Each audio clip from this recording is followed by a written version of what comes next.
the ladies in the place with style and grace. Allow me to lace these lyrical douches into mushes.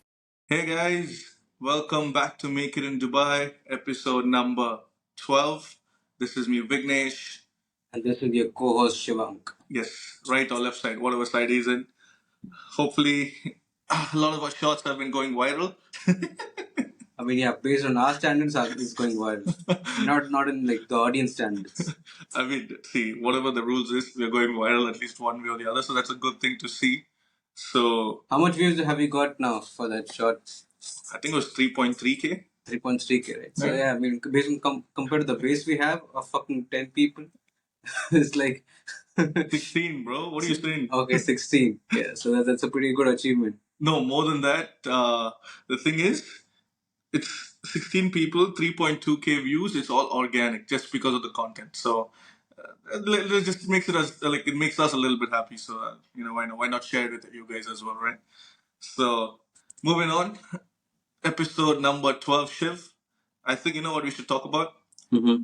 A lot of people have been asking, okay, why do you follow this particular person? Why do you follow that particular person?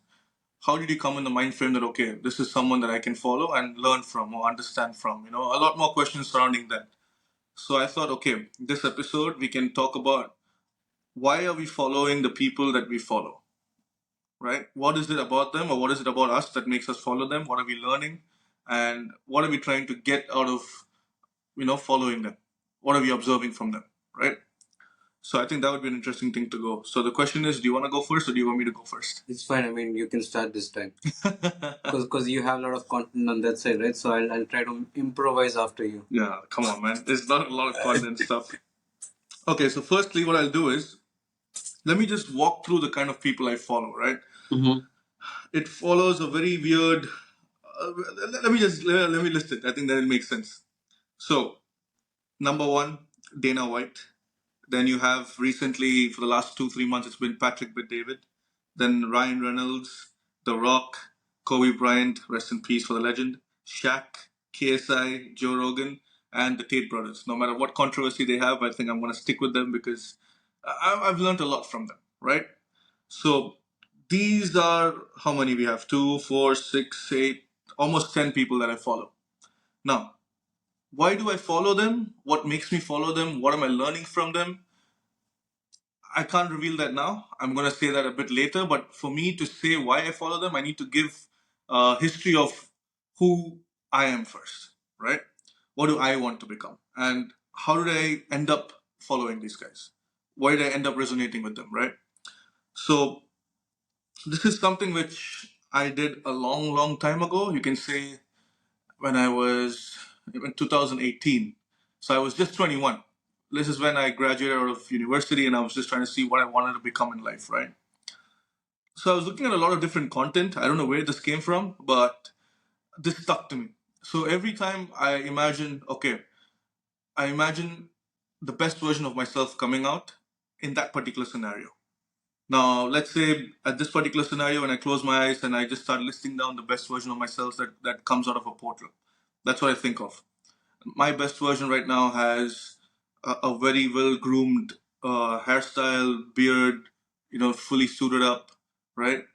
And well-reputed, very good at sales, fit, coming in a good car, and stuff like that. And there's a lot more which you guys can dive deep in.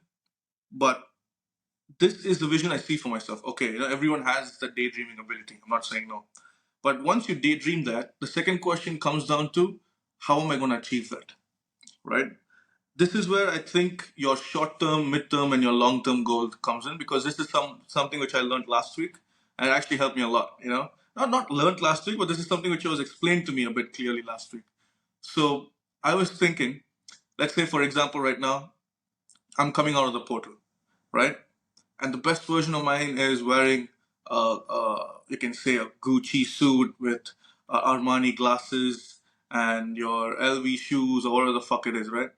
Now, I can't achieve all that at once, but I can do that piece by piece, right? Okay, the first thing, what can you do from that vision? I can get a good hairstyle and a good beard.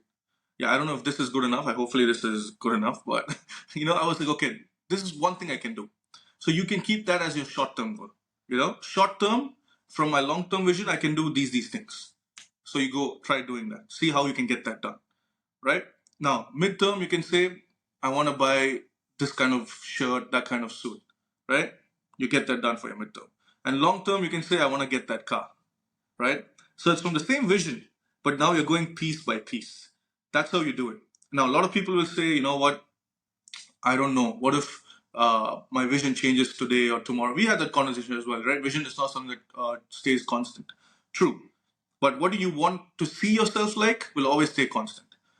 Someone's not going to wake up and say, I want to see the best version of myself, and then say, you know what, this is not the best version of myself. That is, right? The best version of self keeps getting better.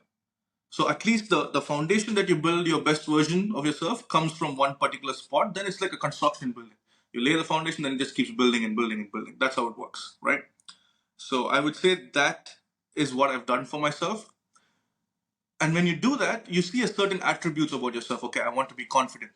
I want to be someone that's heading something. I want to be a person who has 50 to 100 people, you know, in my organization who I am leading. They're under my team. I have to take care of them. I'm teaching people how to do sales. I'm teaching people how to do this. I'm driving this particular car, this, that, whatever it is. You start figuring out a list of attributes, right? Now, after you find those attributes is when you start saying, okay, who do I want to follow?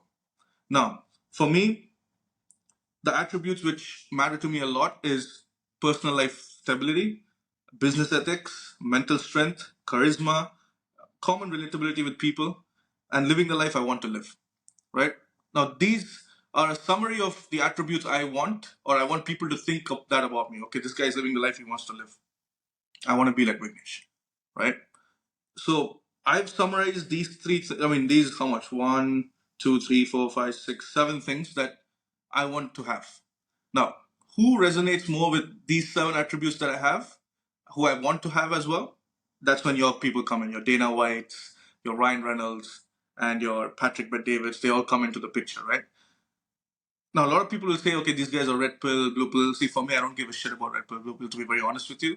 I just give a shit about someone living their best life, questioning the right questions. They can be whoever they are. So I really don't give a fuck who it is. As long as I can question my existence, it's fine. And I can question every single thing that's happening to me, which makes me better, I'm sorted, right? So that is who I am. That is how I've come up with this list that says, okay, these are the kind of people I can get attracted to. Now, let me walk through one by one as to why I'm following them so people can maybe learn that thing about them, right? Let me start with Dana White. Now, Dana White, I would say, is someone who I love to follow because, man, that guy runs an organization in a different way, right? He doesn't give a fuck about what they're saying. He doesn't give a fuck about racial baits. He doesn't give a shit about swearing. He doesn't give a shit about anything. He's like, this is my company. I do not give a shit. COVID comes in, everyone gets laid off. He's like, fuck you. I'm going to stick it in the mud and I'm going to make this work. I'm going to do something. I'm going to do something or the other to make it work. Right? That's one. True. Now, people used to tell me, man, you're loyal to the wrong guy. You know, fuck you, this and that. And I used to be like, listen, that guy might have done something wrong to you, but to me, he's still my brother. Right? He hasn't done anything wrong to me. I don't know. I respect people with the way they respect me. The thing I love about Dana is people shit on Donald Trump, bro. You know, people shit on Donald Trump so much. But Dana White is like, he always says this, he's my friend. Donald Trump is my friend. I do not care about what anyone says. He's my friend. He's helped me through tough times, so I'm going to be there for him. If you come and shit on me for supporting him, then please be my guest. Get out of my fucking circle. I don't give a shit. So I love that about me. So I do something similar, but it's like he's amplified it. So I can, be like, you know what? Thanks for letting me know that I'm doing the right thing, man. That kind of stuff, right? And thirdly, it's the way he says what he thinks. Now, it's not like he's stupid to say what he thinks. It's not like he has no filter. He does have a filter, but he says what he thinks in terms of if someone asks him a question saying, oh, why did you do this? He's like, you know why I fucking did that? This is why I did that. That's why I fucking did that. Like, he gives a solid reasoning behind everything. Now, that is someone I want to become like, right? And of course, he has a successful organization like UFC. Now, I'm not being racist here. I'm just saying he's a white guy who knows about cricket in the US, right? Now, if you see a lot of organizations, I don't know if they know about cricket, but Dana is someone who's come out openly saying, I want my organization to be something like cricket and football and all that. And I was like, holy shit, this guy's aware of cricket, which means he's done his market research to see how big he wants UFC to be. Now that is something which you can never take away from him. That kind of knowledge, that kind of understanding of the world. Now I have that, but I want to amplify it. But it's good to see how, okay, when this guy amplifies it, this is the result he's getting. So I want to follow him, right? That is one reason I'm following Dana White. Now The Rock. The Rock is The Rock. Fitness regime, right? He started as a WWE wrestler, but man, the amount of businesses he's into right now. Terramana Tequila. He was also part of the WAS, the water company. He has his own production company. He has his own football league. He's a singer. He has his own. What else does he have? The Spirit, the Zoa Energy, the Spirit Company. Man, the guy is going nuts. He has so many different businesses, and I was like, shit. Everyone says, you can't focus on so many different things. You can't do this and that, but what I've learned from him is you make it in one thing, make the contacts that can run the other shows for you. You just have to be there as a face and understand surface level of the business. But then the people who are there, right, they will be running the show for you. So that is something that was interesting for me about The Rock. So I want to be ending up something like that. I want to be investing. I want to get my hands dirty with different startups, right? But I want my network to do the working. But of course, I will contribute what I know. So I want to be, like The Rock there. And from The Rock, you have all your Kobe Bryant, Shaq, and Ryan Reynolds. Now, same with all these guys. They all invest in different businesses. Now, Ryan Reynolds in particular understood he loved marketing after Deadpool. Started his own marketing company.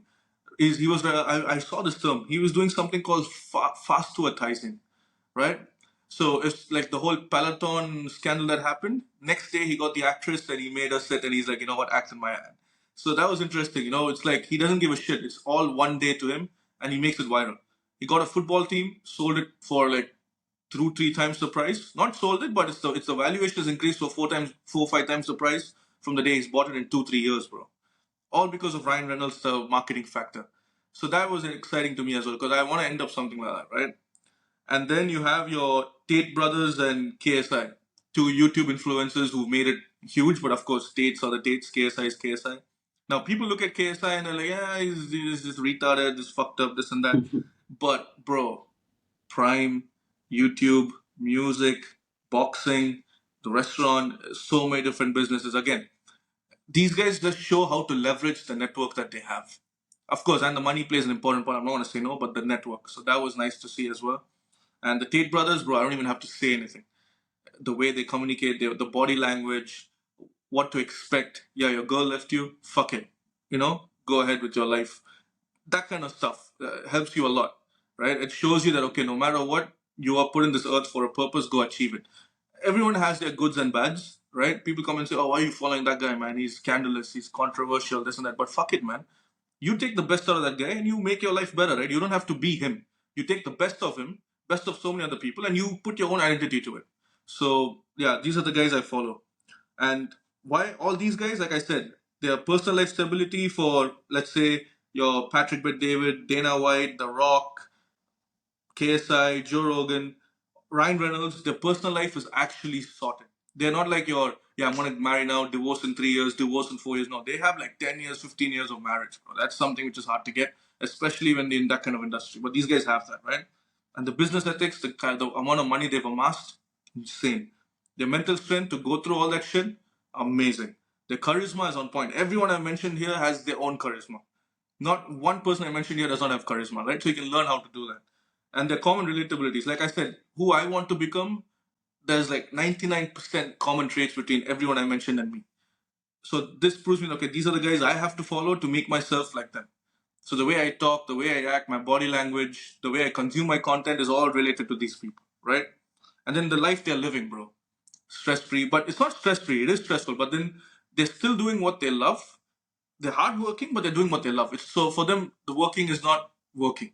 They love to work. Same, I love my work as well. So I don't feel like I'm working every day. I'm just enjoying it.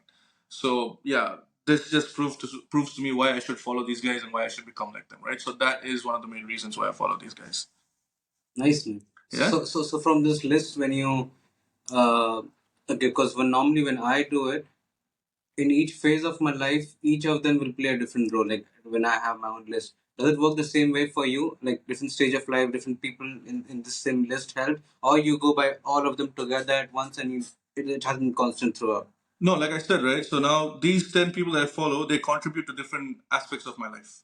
Mhm. So you can say here, KSI will not come into your let's say the common relatability I have with KSI will not be as much because he's a very crazy guy, he's outgoing, this and that, he's a music and all that stuff. But it's the leveraging of network, just one aspect of things. Now, if you take the Tate brothers, the commonness between me and them is a bit high because I love thinking positive. I love being optimistic. I share a lot of views that they do. I love being open as well. And when I say being open, that's when Dana White comes because he loves being open as well. So it's a mixture of all these guys with all these attributes. So I can't say one guy, one phase. Everyone plays their role in my whole phases. Okay, so it's like these guys are constant throughout the while you've been going. Yeah, Okay, exactly. okay, that's nice then. That's how it works. Because the thing is, like you can say when you're going through shit, you listen to Tate, they're like, yeah, life is shit. What are you gonna do about it? Just sit on your bed or just keep eating ice cream? What the fuck are you gonna do? Get up, go to the fucking gym, work out, do whatever you have to do, and then your life. The saying that they had was the best one. They said, I've never seen anybody who's worked so hard, who's very disciplined, who's set out to do what they have to do, and come and tell me I'm depressed or I'm sad. I mean, that makes a lot of sense, right? It's very common. It's like if you think about it, it's like common sense, but they say, right, common sense is not common. So yeah, stuff But normally walk me through. So let's say when you have a problem in your life ongoing, do you refer back to these guys, watch their content to get back in that zone, or you recall what they said, or it's just random? You just wait for the content to come to you. How does it happen for you? So let's say, for example, I'll just give a little bit just of what I'm going through right now. So a lot of future certainty, business moves and stuff like that. Current business going down a little bit. What am I going to do? So when you think of stuff like that, right? I think, okay, this is where your Dana White came in for me. Because when Dana White said I blew $40 million for fucking UFC, but it's the belief I had, or it's this, it's that made it work. I think, okay, if Dana White blew $40 million and made that work, you know what? I can use that. Now, before that, you can say when I was going through a little bit of a mental trauma and here and there, your Tate brothers came in. They were like, listen, man, you're going through shit mentally, fuck you. Get up, go to the gym and this and that. And that's when I started boxing, right? So I said, okay, Tate does kickboxing. Let me try boxing because kickboxing is too much for me. Let me try boxing. And yeah, I've gotten a lot better. It's shown me different moves. And you know what I mean? It's given me a different outlet to let out my mental stress or whatever the fuck that is. So like I said, each phase these guys come in and go, but then the content, they've already put out the content. I just have to use it. Yeah. It's about how I observe and what I search for in what these guys do. So that helps a lot. Yeah, that sounds like a good list, man. Yeah. I mean, the only thing now is you have so many guys in there. Do you even possibly have time to consume so much information? How do you process that? Bro. You know me, bro. Brain has enough space to take on all this shit. I follow everyone, bro. I know every single thing about everybody every day. I have all the updates on them, and I know what they're doing, what are the business moves they're making. Yeah, maybe The Rock not so much recently, but apart from that, yeah, these guys are all solid. Okay, since it's okay, this is just a random question just got in my head. So imagine, let's say we have a 22-year-old or 20-year-old listening to us right now. Okay. And you consume information from all of these guys. Okay. Combined or individually, like from these guys you're following, what is the biggest piece of advice you feel has impacted either you or might impact the guys listening to us? The first question would be, why are you following them? Now, I'll give you an example. Someone comes and says, I love Ryan Gosling, right? Now, a lot of people, even male population, will come and tell you, yeah, I love Ryan Gosling, man. Guy's fucking handsome, bro. The guy's a G. You know what I mean? Yeah. Okay, why do you follow him? Oh, because he looks good. He acts nice. How is that helping your life? How is his acting skills, his movies helping your life? That's how you question it. So like you said, my advice would be when you like someone, see what you like about them. If it's purely for entertainment, then there's nothing that you can get out of them. But if you're following them for a particular reason, now let me give you an example there because you said an advice, right? Kobe Bryant. Now when Kobe Bryant was playing basketball, I did not give a shit about him too much because I don't follow basketball that much, I'll be very honest. But it's his life that he's done after basketball. Same as Shaq. These guys quit basketball. Now, Kobe Bryant said, I want to learn about investing. Calls up his network. Says, connect me to a Warren Buffett or whatever. I want to learn about investing. Buys a bunch of startups. Makes fucking 300, 400 million out of that. He says, I actually have creativity. I know stories. I love animation. I want to write an animation, I like animated story. Finds the right directors and storytellers and comic book writers or whatever, makes a story, wins a fucking Oscar award for that, bro. Now, Oscar is the highest in whatever in media. He's won that. He's won like golden rings in basketball. He's achieved the highs in all that stuff. So now I'm like, okay, I did not follow him for his basketball skills. But once he was done with basketball and he was doing the other stuff, I started following him for his investment on himself, on how he's gonna use his skills to branch out on different things. That's why I was following him. So you have to see why you're following this particular person. If it's just purely for entertainment and you're not gaining anything from them apart from just a smile or something, yeah, follow them. I'm not going to say no, but you can't call them your idol, right? Yeah. But if you're going to call them your idol, there must be something productive that you're taking out of them. So my advice would be see why you're following someone. And if you following that person is going to make your life better, it's going to give you more money, it's going to make you a high value man, then fucking do it. Then follow them. That's my advice. Perfect. I think your list is pretty much solid. Now I think we can move on to me. Yes, bro. But I think before that, I want to. It's not flexing, but yeah, I want to do something right now to make sure the audio is a bit better. So, okay, Google, turn off fan. What a guy. Bro. Ah, man. I think it's All that. okay. Google, turn off fan. See it happen. Yeah, not bad, man. Not bad. Nice. See, okay. So now I hope the audio is more clear. Yeah. So, so basically for me, it's not completely different, but the way how I actually got into these stuff is, I used to have like a inner mechanism of what I don't want to be like. Because for me, it's not like, okay, I can imagine what I want to be like. My full list starts with what I don't want to be like. So at the very beginning, like since for you as well, it started from university. For me as well, it's like the university days. I used to do I used to make videos on YouTube. I actually had a channel, and I was trying to grow it as well. So that time I was like, my whole goal was to achieve the 100,000 followers. I was at 60K, so I was hustling for that, and university was going on as well. That's the time when I found out about Gary Vaynerchuk. He just popped out on my Facebook that time. So I think for me, he built my foundations, like who I am in terms of the thought process. He was the guy who, who gave a lot in that sense. So his background was basically a bit different than mine. His dad used to have a wine shop, which was a very small one, and then he grew it to $1 million, and he doubled down on that. Meanwhile, he used to document his whole journey, and that was one of the core messages he had as well. Document your fucking journey, and that is the reason why this also makes sense what you're doing right now. So the foundations, when I talk about that, the couple of things. One, he used to speak about self awareness. Okay, how much you're aware. So these values, these kind of stuff, normally don't talk to you about. He used to talk about that, like be self aware. What are your strengths? What are your weakness? Okay, don't waste time just trying to fix your weakness. Double down on your strengths. That was one of the thoughts. So when I start consuming information in that sense, like every video of his had something hard hitting on me, because he was that kind of guy. He's a hustler. Like when I used to watch him more back in the days of university, he used to be in a barber shop sitting over there. Barber is cutting his hair, and he's recording a video on his phone in a selfie. And he's like, yeah, I mean, I just got some 30 minutes over here, so I thought might as well give some advice and say what's ongoing. So that is the kind of mindset he had. He had a guy following him all the time called D Rock. Okay, that's the name of the guy. So he's like, this model is gonna get famous.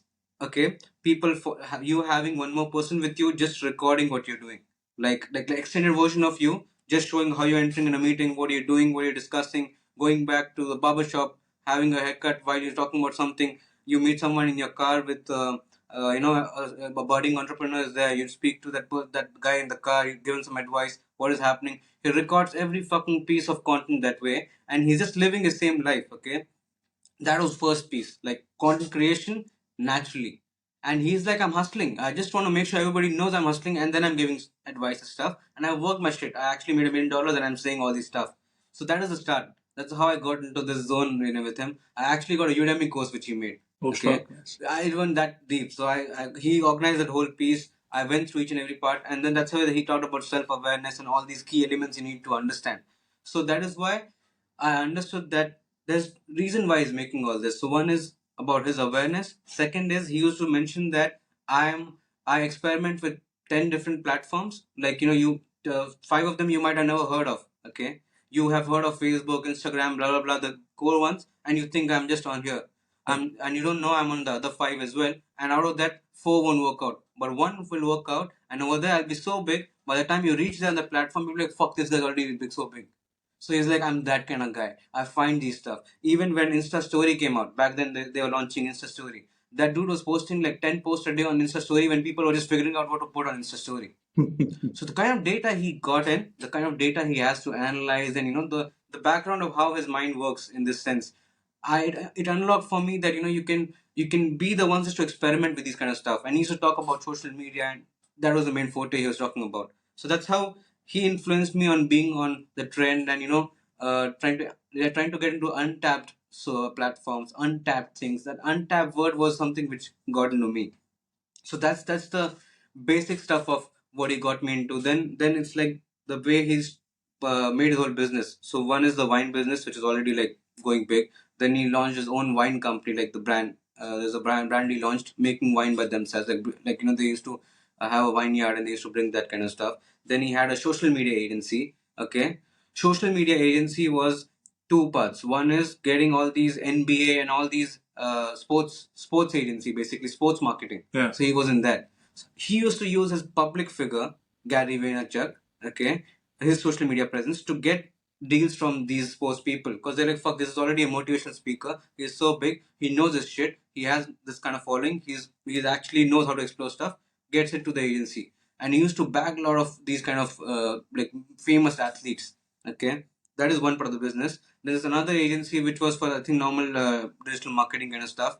Then he had an NFT business. Like when NFT got in, he was the early ones over there. Money come in, money doesn't come. I don't know, but I took a pause. I think I haven't heard any video of him for like a couple of years now. But I heard about his NFT piece on Dubai radio in the fucking car. I think you're also there, and they said, yeah, Gary Vaynerchuk is gonna come in and give an interview. Like, fuck. Virgin Radio. Yeah. So I was like, fuck, this dude is still killing it, and he's expanded so much. He's reaching Dubai radio to talk about this shit, and he's the first ones to move into NFT. Yeah. So it's like he moves on to stuff so quick, and even if one thing works out, he reaps the reward of everything. So that mindset, that kind of thought process, you absorb him day in, day out. I used to listen to him, and that's like, something which actually pumps you up. So the reason why I stopped listening to him is that there was one time I was listening to one of his, I think he gave a seminar kind of stuff. Okay. So normally what people do is they ask you to pay for some money to access the seminar. What he does is he speaks to the seminar guys. He says, I'm already big. Okay. I don't want any money in return. I don't want you to pay me. I just want this whole video of an hour which I'm going to speak, or the Q&A I'm going to have. I want it to come on my channel for free. I want my audience to watch it for free. When you did that, it unlocks so much stuff, because you're getting premium quality content on his channel. Because I'm a subscriber, I'm watching it for free, but those guys paid, and when they saw and they asked questions, that's something else. But he gave that access. Now in that particular seminar, what he said was that, I know a lot of people follow me. I know a lot of these guys come and they watch my videos on Instagram or TikTok or whatever. They get that dopamine that, fuck, I'm motivated, I'll do something. And they move to the next video, they forget about me, and they start doing whatever they want, the same shitty life, whatever they're living in. He said that, I want you, if you actually are my true follower, if you actually truly believe that who I am and why you're following me, quit watching me. Who has the fucking balls to say that, bro? He said to people on their faces that the moment you stop following me and start executing, I'll be the most happiest person ever, and that's my whole goal. So that changes as a person, right? He's like, I don't care about his fucking following. If you fucking listen to me and you do your shit, and then later I got to know because I pumped you and you did it, that will matter to me more than any of these engagement or whatever you're giving me. He said that. After that, I haven't listened to him. I'm just hustling and trying to, get things ongoing. So certain things that guy says is so authentic, it makes you feel like, okay, fuck, he is not just trying to manipulate me to just get likes or views or whatever. He's fucking seeing a bigger vision, bigger goal. Everything is so big for him that these are very small stuff, and he doesn't give a shit about that kind of stuff. So that's something which I took from him. There's a lot of smaller stuff which I took for him. That's why I said it's my foundation. That guy has given me the foundation. In fact, like I was like a die-hard believer in Gary Vaynerchuk. It was that level, because that guy was so authentic in whatever he said. He doesn't bullshit. He'll say it on the face. So that's something which drove this whole piece. I got out of university, and then so after that, what happened is that multiple things happened. In fact, one is that the YouTube didn't work out. I wasn't able to do it full time. I got into like the I wanted to get a job. I moved to Dubai basically. So in Dubai, like I got my first job which was in Unilever. Okay, so within Unilever as well, there's a different dynamics I understood. One is, let's say, even within Unilever, someone can be so famous that that person has a personal brand within Unilever. There's no brand outside, but within Unilever, he has the credibility. He or she has the credibility. He or she has the, like, authenticity. Everything can be there inside. So when I got in there, I understood this piece is also big. Like, Unilever is also massive. Companies are pretty big, and there are a lot of stuff to do as well. True. Okay, it didn't work out as a YouTuber or whatever I want to do on my own, but okay, this piece is here. So when I entered Unilever, there was a guy called Keshav. That's my first manager. Okay, in fact, he was my manager's manager, but he used to just speak to me directly to get things done. I think he's the director of Unilever in the European business right now. So he was like a hustler as well. Like, he used to like hustle crazy. Like, he used to drive crazy all the people working with him, because everybody else was married and they don't work as much, and like, what the fuck is dude doing? But he had so much bigger ambition, so much bigger goals. He was driven. Okay, so one thing which struck me was, I don't want to be like that, like this guy. I was like, why am I feeling like this? Because he was driven. He actually, that time, he was a marketing manager and stuff, and he actually grew to a director within a year or two. Like, he was like, he was in the game, and like, he used to love that game. But why did I feel like that? It was basically, what I understood is that he didn't have a presence outside. Okay, within Unilever there's a presence. I was a YouTuber before. I've tasted what it feels like. I've tasted, like, in walking university and people asking, are you fuck this? Are you this guy? And they take a picture with you. So I had seen it. Like, I can't I can't unsee it basically. Yeah. So I understood the value that adds to people as well. I know how, when people used to listen to the videos, the impact they used to have, the kind of, they used to like me in that sense of whatever I'm saying. No bullshit, no filters, nothing. So I always wanted that part to be there as well. Now, my situation is unique because, I mean, even if I try something now, it takes time to pick up. I've tried multiple stuff, and nothing gets picked up. So that's why I need to craft a different way. Which is why I asked you the question of, based on life scenario, do you change the way your influencer comes in life? So for me, what happened is, I understood that, okay, I want a personal branding outside. I want a personal branding inside. That is now. I mean, this clarity is here, which is why we're doing podcasts and all these, my pages on Instagram. That stuff is there. But yeah, coming back to Unilever, this was the one of the reasons why what I understood is, I need to have a list of what I don't want to be like. So this is the guy I don't want to be like. I don't want to be a guy, maybe a CEO of something, and that's it. I wanted to be outside as well, where that I have credibility as well. If he's in CEO of Unilever and he has X amount of following, X kind of people like him for the content he's giving, it changes things, because within Unilever he is the best, and he can get advice to people within Unilever. True. But what about the majority of the world who can't get access to the information you have? What is your learnings? Where is that part? Like, if a random kid sitting in some part of Nigeria can listen to you and get influenced in life, that adds so much stuff, right? That actually changes the dimension which Gary Vaynerchuk went for. So I want to mix these two worlds. So in that sense, the journey like picked up from there. The other person which influenced me a lot was, at the beginning it was like Tim Ferriss. So Tim Ferriss is the guy who wrote the book 4 Hour Work Week. So he's the kind of guy who built his model basically of outsourcing things to India or Philippines. Like, you build like small amount of a business, like you make sure like X amount of money comes in to sustain your lifestyle, and then you outsource it to somebody like a virtual agent in India or Philippines, and they take care of all the stuff. They give you a weekly log of whatever has happened, and that shit keeps moving. Okay, so he made it more simplistic in terms of explaining. Okay, it's not that easy. I tried it as well, and I have more people to back it up as well. I'll mention. So Tim Ferriss is the guy. His ideology was, have a dream amount of money you want to have. Let's say monthly spending. Think what you exactly want. How will you achieve that? Is through the model he explains in the book. And then his basically style was to go any part of the world. Let's say right now he says that, okay, I'm sitting here right now.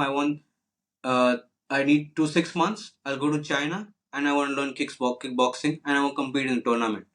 So his way of living was something else. He used to call it lifestyle design, where he's designing his own lifestyle, and now he backs it up saying, "I went to China. I actually was the second winner in some of the Chinese tournament for kickboxing, and that's like a national level stuff." He does that. Then he went and learned jiu-jitsu or something else in some other place. He went to some random place in Canada. I forgot the place, but he went to a random place, filmed something like National Geography style, like what happens in X area, whatever.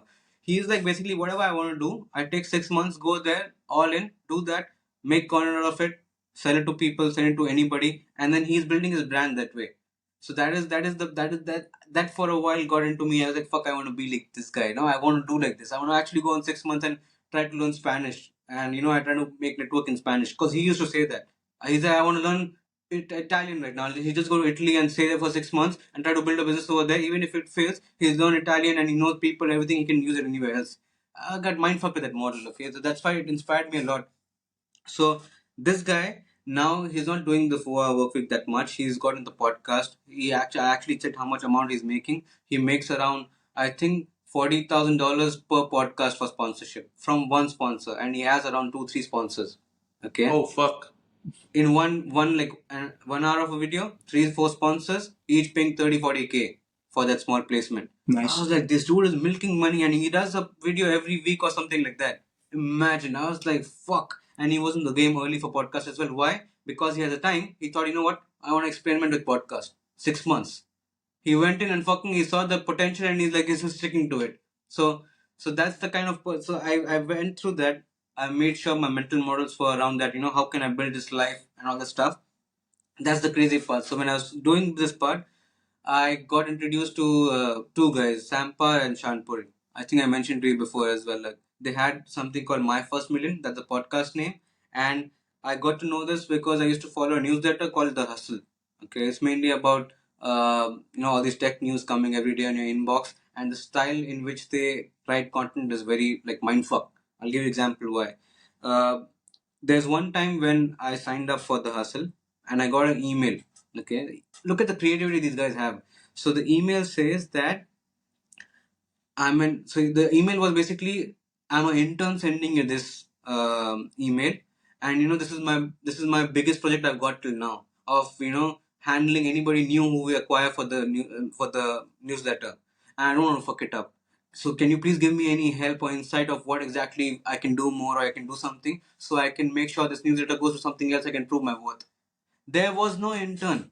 This is just a piece of copy, and so basically, when you read that, you're like, "Fuck, you know what? Okay, let's help this kid out or whatever." The way these guys played around with that, I was like, "Fuck, that is some intense level of writing." So I actually replied saying, "Dude, yeah, this is nice. You can do this, do that." And then I got a reply, and there was no intern basically. So yeah, so that is something which I got impressed with. I followed these guys. Like, who are these guys? Got to know about the podcast, My First Million. Then I understood the business these guys had, because all these two guys are more into like self help and business they've made, and they talk about the real stuff. Like they don't sugarcoat things. That's the thing I like the most, because they spoke about Tim Ferriss as well. Tim Ferriss came to them for a podcast or something like that, or a business deal. I forgot. So they were mentioning that Tim Ferriss is so conscious about his public image, right? In terms like how he's perceived as, he's very conscious. Like he won't have diet coke or anything like that to make sure that he portrays that he is following everything which he's saying. Okay, but of course everybody needs a cheat day or cheat stuff to do, right? So when he came for the podcast or the meeting, he mentioned that, "Guys, by any chance does your pantry have diet coke?" They both looked at him and they're like, "Dude, you really have diet coke?" And he's like, "Yeah, sometimes it's fine." So like that kind of stuff these guys bring on table, and they talk about very casually. So it shows you a different perspective of the people you even follow. Like you only see them on the best version of themselves, but these guys talk about the different side, about how that person can be. It feels more human, and they also tell to the audience that how basically they see themselves or what they do, and it's very authentic. What happened with them last night in terms of they pied something and something fucked up, those kind of stuff. So that I start following these guys, and where I got hooked with them is that they mentioned that. So there's Shanpuri, okay? Shanpuri is one of the major hosts in the podcast. He said that he was in Australia, okay, and he was into the startup thing. He wanted to do some startup, and he was in university. He pitched an idea, and everybody in the university was like, "Fuck yeah, damn, this is good. This is lit and all that." And he was like, I was supposed to be very happy about what has happened, but something else happened to me. I felt like I'm the biggest C in the pond, meaning that all of these guys they're giving advice I already know. So I think I'm doing something wrong. And that's when he decided to move to the US. So he moved to the US. Silicon Valley is where he moved, and in there he mentioned that, for example, he said, if I go to barber shop over here just to have a haircut, I'm sitting in the queue. The guy next to me is talking to another guy about how much his apps are getting downloaded, and what is he doing to improve it, and where the usability is getting fucked, how much money is coming in. They're discussing all that kind of stuff. He said when you move to Silicon Valley, like after I moved in, almost everybody talks about the same stuff. It's not about you're from Harvard or you're from any of the universities, because if you say that, people actually shit on you. They look with you like disgust. They're like, fuck, you're not that kind of guy. So for them, it's more about the hustle thing, and bringing things from ground and making sure it grows. That's the whole place. Silicon Valley is like that. So he said the reason why I did this podcast as well is to make sure when Sampar and like I talk, Shanpuri talks, it's like we pass this whole environment, or this whole ideation or whatever stuff happens in Silicon Valley back to the guys who do not have access to it. So if you listen to the podcast for an hour or two, you get in that zone, you get something, that same vibe comes to you. I was like, fuck. So you see, these kind of vision is there when he's trying to build something. So he has a lot of content business, because these guys have newsletters. Both of them, Sampa, Shanpuri, have newsletters. They sold it as well now. So they're into the content pieces there for them. They have courses on different websites. Okay, they do something called HustleCon, where they do networking events and stuff. And the best part is they invest. Okay, they use podcast as a medium, and they like, dude, I think I saw an opportunity. I think I saw an opportunity. I dig deep and I found this X company doing it. So if you are in the audience and you are founder of the company, please reach me out. I can put in some money, put in my advice and all that kind of stuff. So the way they use this whole piece of audience and the content creation is something else. So that is something which I actually take a lot from, because this is just business. They talk about a lot of real life stuff as well, like real life as in like how, what kind of habits they follow, what is the models they use. A lot of things, like majority of stuff you can't use as well, because the whole age and the location is different. But it's good to see what can happen and try to replicate with my style in my life. So this is the kind of stuff which drove me closer to them, and I actually, like, I still follow them once in a while. Now it's reduced a bit, but yeah, I still listen to them just to get in that zone, because now they're calling more audience in, like like Yeah. Mark Manson is zone. They call a lot of stuff now. They actually got big now. So they also did the same model of documenting the journey and putting things out. They sold companies as well. So I think in general these are the kind of people which influenced me a lot, apart from the books I read, because books is like, okay, I consume information and it's one time, but these guys are the constant people who drive you day to day. So if I want some push in life, when I feel like, okay, I'm stuck now, what do? I just listen to them, and something or the other just springs in my mind, and like, fuck, I can do this as well. So that's how I use it for now. Now, coming back to the point, I said that based on my life scenario, I actually, like, listen to people. So this is basically, like I mentioned to you, my ex-manager, like Keshav from Unilever. So he had his manager who is now the CEO of Unilever Korea. Okay. So he is the kind of guy who I perceive like to be like a bit where he's a CEO of the company, and he's also trying to build a personal brand. So he's pretty active on LinkedIn. He has, I don't know, like 100,000 or 200,000 followers on LinkedIn. He has ebooks he's trying to push out. He goes to university and gives seminars or something of that sort. He speaks in a lot of marketing events, like uh, any event. Like he's a basically industry leader in that. So his personal brand and his inside the company, the entrepreneurship thing is already there. So that's his name is Asim Puri. Okay, so he's one of the closest I've seen till now. Okay, so that is some. I'm still trying to decode his model, because he doesn't seem to be putting a lot of effort on his personal brand. It feels more like, okay, he's just trying to push it. It's not like a conscious driving. He wants to actually become an influencer in that sense. But I actually would want to apply to an extent that I actually have a good presence. I'm actually engaged more in that part. So I'm still trying to figure out like how can I do that. I'm still trying to build the audience. So I'm still in the foundation phase. But yeah, that's someone as well whom I still following right now to do all of this stuff.